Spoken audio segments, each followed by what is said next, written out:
I'm being told that Zohran Mamdani quoted Nehru in his victory speech. Let's first play out that excerpt. Standing before you, I think of the words of Jawaharlal Nehru. A moment comes but rarely in history, when we step out from the old to the new, when an age ends and when the soul of a nation long suppressed finds utterance. Tonight we have stepped out from the old into the new.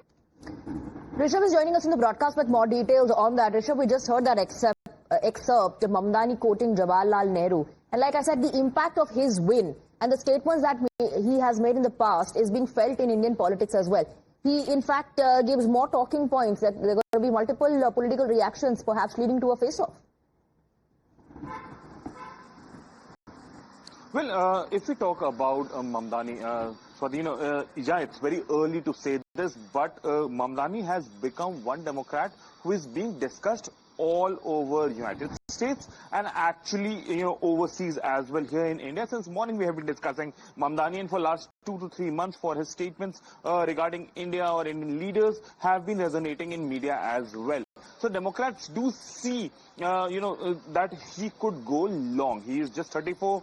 He might have a long innings in the American politics, and Democrats might align with him. We have seen Bill Clinton's tweet in the morning. We have seen Barack Obama's tweet in the morning.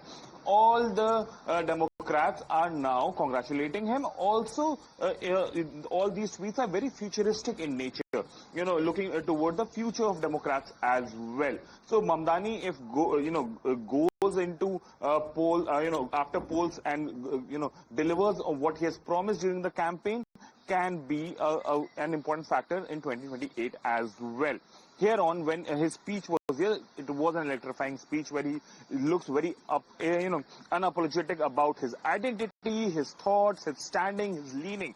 And he goes on to quote Pandit Jawaharlal Nehru, the first Prime Minister of India, from his August 15, 1947 Thrice with Destiny speech as well, where he literally quotes word by word what Prime Minister Nehru said. So in a way, he is also implying his Indian identity. He is an Indian American. Indian identity, most importantly, Rishabh, religious identity.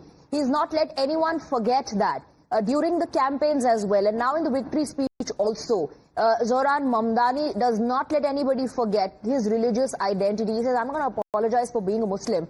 Apart from that, he has also said that he will not let anybody win on the basis of Islamophobia. Let's listen into that excerpt, that part of his speech as well.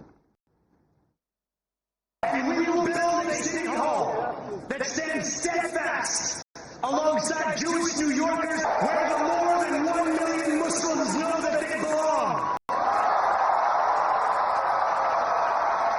Not just in the 5 boroughs of this city, but in the halls of power. No more will New York be a city where you can traffic in Islamophobia and win an election.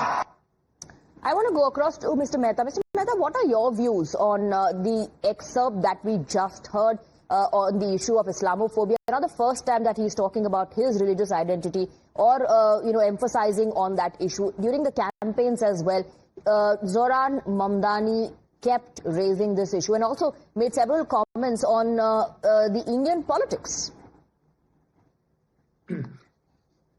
Zohran Mamdani is a very well-anchored, well-grounded, well-read politician, or now soon to be a politician.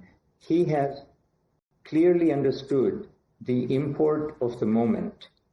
His mother, Meera Nair, is familiar to many of us in India, and she and the father, Professor Mamdani of Columbia University, have imbibed in him the value system where, first and foremost, have no fear, have courage, and stand by your values.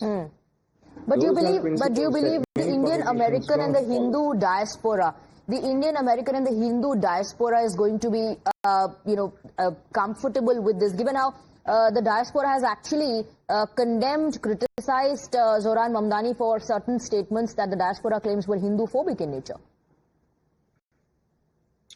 I don't interpret those as Hindu-phobic.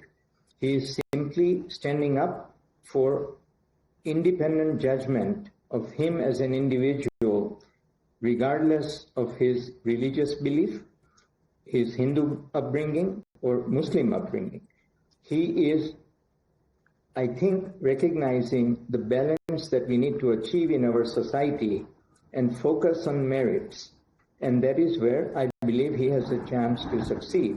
Not that it's going to be easy for all the negative forces that are swirling around, but New Yorkers are strong and resourceful. All right.